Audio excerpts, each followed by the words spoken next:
ஓம் நம சிவாய. ஓம் நம சிவாய. ஓம் நம சிவாய. அன்பான சிவ அன்பர்களே, கடந்த நாட்களில் நம்ம சிவபெருமானுடைய வரலாற்று சிறப்புமிக்க ஆலயத்தை பற்றி பார்த்துட்டு வரோம். அந்த வகையில் நம்ம இன்றைக்கி பார்க்க போகிற ஆலயமும் ஒரு வரலாற்று சிறப்புமிக்க ஆலயம்தான். இந்த ஆலயம் பார்த்திங்கன்னா தமிழ்நாட்டில் கடலூர் மாவட்டத்தில் கடம்பூர்ன்ற ஊரில் இருக்கிற அமிர்த கடேஸ்வரர், மேல் கடம்பூரில் இருக்கிற அமிர்த கடேஸ்வரர் பற்றி நம்ம பார்க்க போகிறோம். இங்கே இறைவன் பார்த்தினாக்கா அமிர்த கடேஸ்வராவும், இறைவி அருள்மிகு சோதி மின்னாம்பிகை நமக்கு காட்சியளிக்கிறாங்க. தலவிருட்சம் கடம்ப மரம். சிறப்பு என்ன பார்த்தீங்கன்னாக்கா அட்டமி திதியில் காலபைரவர் வந்து மிக சிறப்பு. இங்கே கழுகு வாகனத்தில் சனீஸ்வர பகவான் காட்சியளிக்கிற ஒரு சிறப்பு. கற்சிலை நடராஜ சிலை இங்கே இருக்கிறது மிக சிறப்பு. அதுக்கப்புறம் அமிர்தம் என்ன? மிர்தம் என்றால் மரணம், அமிர்தம்னா மரணமற்ற நிலை அடைகிறது. இதுதான் வந்து அமிர்தத்தை பற்றி விளக்கம் உங்களுக்கு. இங்கே அமிர்த கடேஸ்வரர் வந்து ஒரு சுயம்புலியமாக நம்ம காட்சியளிக்கிறாரு. இங்கே ஆயுட்பலம் தரதால் இங்கே சதாபிஷேகம் பண்ணுறதுக்கு ஏற்ற தலமாக இந்த தலம் நமக்கு விளங்குது.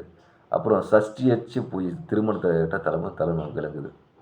இந்திரன் வழிபட்டு பாபவேஷனை பெற்ற பாபேஸ்வர லிங்க நிறுவிய ஆலயம் இந்த ஆலயம் நமக்கு விளங்குது. அங்காரன் வழிபட்ட செவ்வாய் தோஷம் நிற்கிற தலமும் இந்த தலம் நமக்கு விளங்குது. பிறவி கடனை தீர்க்கிற தலமும் தலம் நமக்கு விளங்குது. இது இந்த ஆலயத்தோட சிறப்பு. இந்த ஆலயத்தோட வரலாற்று என்னன்னாக்கா, இந்திரனோட தாயாக இருக்காங்களே, அவங்க தினமும் வந்து இந்த கடம்பூர் ஈஸ்வரை வந்து தினமும் வந்து வணங்கிட்டு போவாங்க. இதனால் இந்த தாய் வந்து தினமும் பூலோகம் வந்து இறைவனை வணங்கிட்டு போகிறாங்கன்னு இந்திரனுக்கு ஒரு வருத்தம் இருக்குது.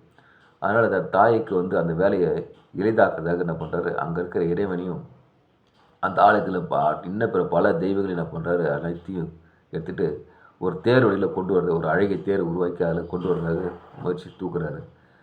அப்படி எடுக்கும்போது பார்த்திங்கன்னா அந்த ஆலயத்தில் இருக்கிற முதல் கடவுளான விநாயகரை அவர் அவமதிக்கிறார். அவர்கிட்ட அனுமதி பெறல, அவரை வணங்காமல் அவர் மாட்டு வந்தார். இறைவனையும் அங்கே இருக்கிற எல்லா ஆலயத்தில் இருக்கிற இன்னும் பிற தெய்வங்களையும் எடுத்துகிட்டு தேரில் வச்சு பூட்டி எடுக்கிறாரு. இதனால் கோபம் கொட்ட விநாயகர் என்ன பண்ணுறாரு, விஸ்வரூபம் எடுத்து தன் காலால் வந்து தேர் அழைத்தார். இதை உணர்ந்த இந்திரன் வந்து பார்த்தீங்கன்னாக்கா விநாயகர்கிட்ட மன்னிப்பு கேட்டால் ஒரு பாவ உணர்ச்சியை கேட்குறாரு. அதுக்கு வந்து விநாயகர் வந்து ஒரு நாழிகையில் கோடி லிங்கத்தை உருவாக்கிட்டு அந்த பாவ உணர்ச்சி உங்களுக்கு போயின்னு சொல்கிறாங்க. ஒரு நாழிகையில் கோடி லிங்கம் உருவாகிறது எவ்வளோ பெரிய விஷயம். அதனால் வந்து அந்த முயற்சி தோல்வியடையுது. அதில் இந்திரன் என்ன பண்ணுறார், ஒரு ருத்ர மகாயோகம் நடத்தி ருத்ரலிங்கேஸ்வரர் உருவாக்கி கோடி லிங்கத்தை உருவாக்கி அவர் தன் பாவத்தை போய்க்கிறாரு. இந்த ருத்ர கோடீஸ்வர லிங்கம் பார்த்தீங்கன்னா இந்த மேல் கடம்பூர்லேருந்து 1 கிலோமீட்டர் தொலைவில் அப்பால் அந்த ஆலயம் அமைந்திருக்குது. இது ஒரு வரலாற்று சிறப்பு. இன்னொரு சிறப்பு என்னன்னாக்கா, பார்க்கடலுக்கு அடைஞ்சு தேவர்கள் அசுரர்களும் பார்க்கடலுக்கு அடைஞ்சு அமிர்தத்தை பெறுறாங்க. அசுரர்கள் அப்படி பெறும்போது பார்த்தீங்கன்னாக்கா அந்த அமிர்தத்தை உண்றதாக ஒரு இடத்தை தேர்வு செய்து உட்கார்றாங்க அந்த அமிர்தத்தை உண்றதுக்கு.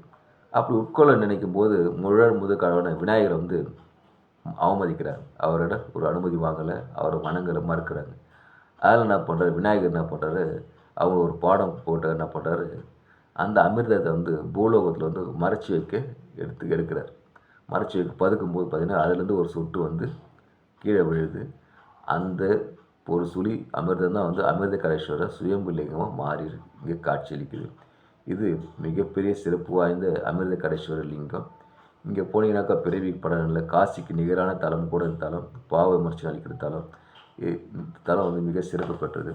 அதனால் இவ்வளோ சிறப்பு பெற்ற தலத்தை வந்து யாரும் வந்து அவமதிக்காதீங்க. வாழ்க்கையில் வந்து ஒரு முறை சென்று இந்த அமிர்த கடேஸ்வரரை வணங்கிட்டு தனக்கு புண்ணியத்தையும் வரப்போகிற தலைமுறைகளுக்கு புண்ணியம் சேர்த்து எல்லாம் வந்து இன்புற்று வாழ்க, ஈஸ்வரர்கள் பெறுக. ஓம் நமச்சிவாய. ஓம் நமச்சிவாய. ஓம் நமச்சிவாய. அன்பையே விதைப்போம், அன்பையே அறுவடை செய்வோம். ஓம் நமச்சிவாய.